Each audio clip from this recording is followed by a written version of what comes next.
I remade this game to look amazing because Nintendo refused to, and I even created my own version of a level so we could get a taste of a new game. But seriously, what is going on? Well, we got news from Nintendo that a Donkey Kong game was being added to the Nintendo Switch. And what could it be?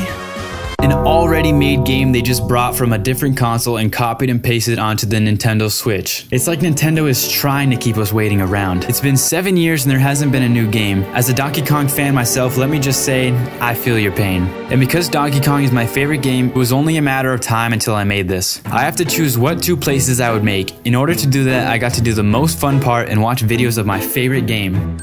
So when researching, I found that the 2 most popular courses, at least artistically, were Fruit Factory and Bright Savannah, both from the game Donkey Kong Country Tropical Freeze. As you can see, Donkey Kong already has stylized visuals, but since it would take me 8 years to do something like that, I'm going to stick with my original style. So I'll fire up Blender and get started. Luckily, I have already made a Donkey Kong model many years ago. It's an exact replica that even has a few animations I've already made. The only problem was some busted up joints, but that was it. This just saved me a couple of days of work. Now I have to set up the camera. Okay, it took me a couple of hours, but I ended up with this setup. I adjusted the FOV to look like this. It's not perfect, but it'll do the job. I'm going to make this just like I did with my Geometry Dash video, where I play a video and then line it up with my scene. I'll first add the ground, then some of these bricks on top, make this barrier thing. I'll import this palm tree model, put it right there. Now we'll make this wall, which I can copy and paste multiple times because it repeats, which is very nice. I'll also add the ropes, some metal hooks, and the rest of the wood. I'll work on the background now.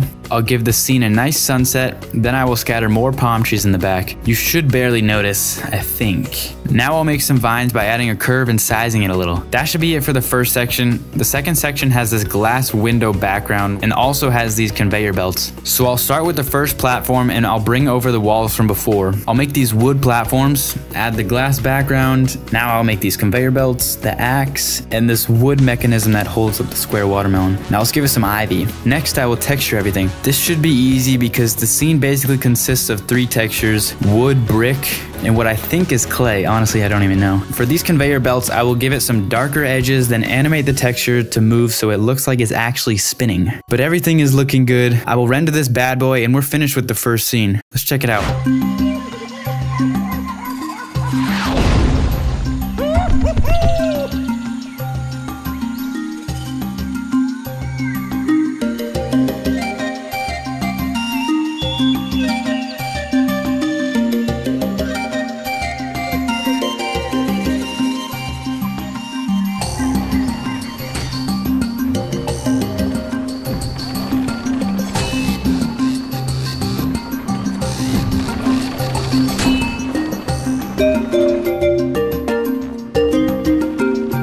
Looking good. To compare, we have the original version and then the new version.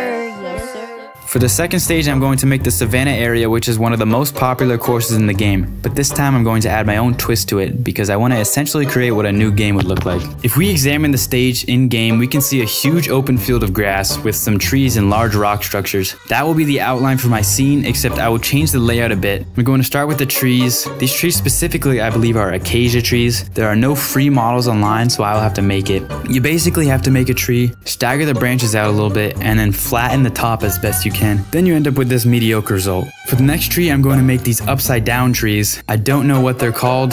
Baobab? Baobab? Baobab. Close enough. There is no model online, so once again, I will have to make these from scratch. This tree is also going to be the houses for whatever lives inside of them. I'm going to make the cloth drape around the house, add some windows so it looks like something lives in there. Then I'm going to duplicate these around to make it look like a small village. Okay, now I'm going to do the rocks. I'm adding some of the same rocks from the game. I will scatter these around in the background. Then place this massive rock closer to the camera. And I'll add these rock hills that are from the game. Now I'm going to add the grass. But this time, I'm going to cheat a little bit. I grabbed this extra long grass texture and added particle settings to the floor. So basically, it looks like there's a lot of grass without having to add a trillion individual particles, which will slow down my computer significantly. Just make sure you don't angle the camera too far up. Side note, when you're adding transparent images too close to each other, it creates this black artifact you don't want. To fix this, just bring up the transparent light bounces. Okay, I'll add some of the finishing details to the scene, and let's see what the final render looks like.